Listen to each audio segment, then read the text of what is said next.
nunggak pajak atau mati pajak itu ada hukum tersendiri, yaitu denda, bukan ditilang.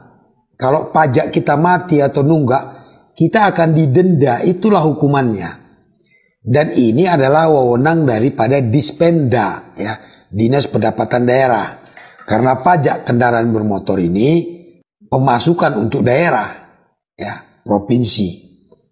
Nah, artinya pajak mati atau nunggak ini bukan urusan polisi. Ini maksudnya apa, Ibu? Oh, enggak boleh. Maksudnya Ini razia enggak? razia bukan.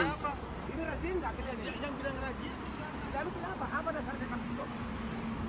Ini bukan urusan saudara. Ya, ini bukan urusan saudara. Kalau masalah enggak, yang saya tanya ini razia enggak? Iya. Ini waktu kami semua harus ngambil bayar sini. Paham enggak? Ambil iya. Saya udah kasih tahu. Saya sedang mengurus koordinasi aparat BPM yang terkena dampak. Ya, ini kita lagi buru-buru tapi ditilang ini. Diberhentiin Pak Pol nih, Bun. Ini nih, Bun. Bapak bebas. Iya. Nggak perlu pakai surat, silahkan. Iya, Bun. Ini, Bun. Iya. Oke. Apakah PKB yang tidak dibayarkan ketika operasi lalu lintas, STNK-nya masih hidup, ditilang polisi, bisa atau tidak? Jawabannya adalah tidak. Kalau ada polisi lalu lintas yang melakukan penilangan, maka polisi lalu lintas itu bisa dilaporkan tindak pidana pasal 333 KUHP, merampas kemerdekaan seseorang, karena tidak ada dasar hukumnya. Ancaman pidana bagi polisi itu adalah 8 tahun penjara. Ini tidak main-main loh. Nah, saya jelaskan sekarang dasar hukumnya. Pertama kita mulai dari STNK. STNK ini selalu ada 2 lembar. Yang pertama ini disebut surat tanda nomor kendaraan bermotor. Berlakunya 5 tahun. Di belakangnya ada lampiran. Lampirannya ini adalah surat ketetapan kewajiban pembayaran PKB. Ini setiap 1 tahun sekali. Harus dibayarkan syarat untuk pembayaran pajak. Yang jadi masalah adalah polisi biasanya menganggap kalau PKB-nya tidak dibayarkan berarti STNK-nya tidak berlaku. Ini adalah sebuah kekeliruan. Kenapa demikian? Dasar hukumnya begini, biasanya dipakai polisi adalah pasal 288 ayat 1 untuk melakukan penilangan ketika PKB-nya belum dibayarkan.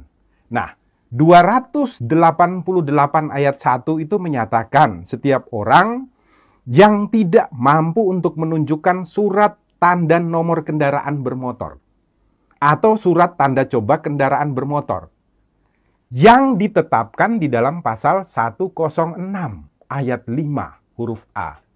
Jadi penilangan terhadap pasal 288 ayat 1 didasarkan pada pelanggaran yang dilakukan dalam ketentuan pasal 106 ayat 5 huruf A. Bukan pasal 70.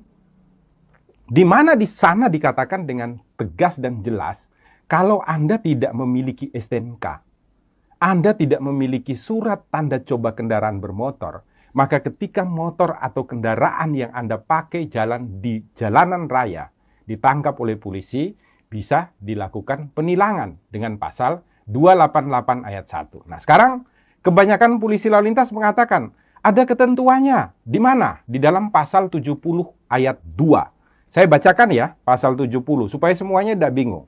Pasal 70 ayat 2 mengatakan, surat tanda nomor kendaraan bermotor dan tanda nomor kendaraan bermotor berlaku selama 5 tahun. Garis bawahi dulu, berlaku selama 5 tahun. Koma, yang harus dimintakan pengesahannya setiap tahun. Garis bawahi ya, yang harus dimintakan pengesahannya setiap tahun. Anda harus baca penjelasannya, Pak Polisi. Nah, di dalam penjelasan daripada pasal 70, ini secara tegas dikatakan ya, ayat 2. Yang dimaksud dengan pengesahan setiap tahun adalah sebagai pengawasan tahunan terhadap registrasi dan identifikasi kendaraan bermotor, serta menumbuhkan kepatuhan wajib pajak kendaraan bermotor. Jadi maksudnya itu bukan kemudian STNK-nya tidak berlaku. Bukan.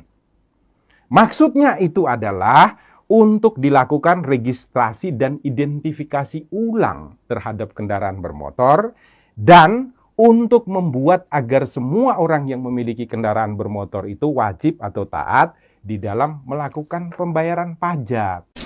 Jadi gini woi, bedanya razia sama tertangkap tangan itu adalah kalau razia itu polisinya berdiri di ruas jalan, ada pelang, ada perwira, dan mempunyai surat perintah tugas. Itu kendaraan lengkap, kendaraan nggak lengkap, boleh diperiksanya. Oh lengkap nih, pakai helm, pakai spion ya, boleh kok di stoknya periksa mesin kamu, boleh.